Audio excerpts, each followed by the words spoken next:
Hello everyone, today we are going to learn basic FreeCAD 1.1 how to use external geometry. So for example, I will create the new body, create new sketch, I will choose the top plane. And for example, you can draw a rectangle and the next click close, use pad tools to convert into 3D. Now you can go into the face selections in the top here and click new sketch.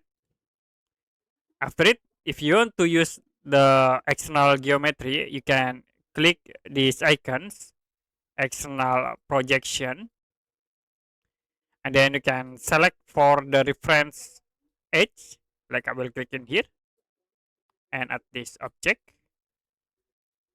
After it, you can draw like with the circle object,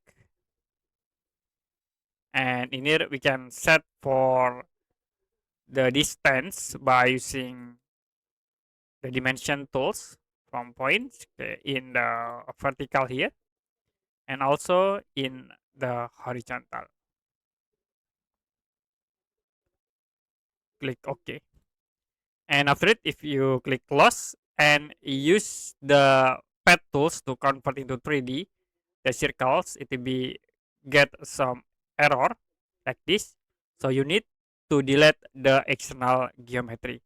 You can go back to the sketch and then you can select the external geometry at this line, press delete buttons to delete, and then click again, press delete button to delete. Now you can use close and then use pad tools to extrude the selected sketch. Okay, that's it for basic FreeCAD 1.1, how to use external geometry.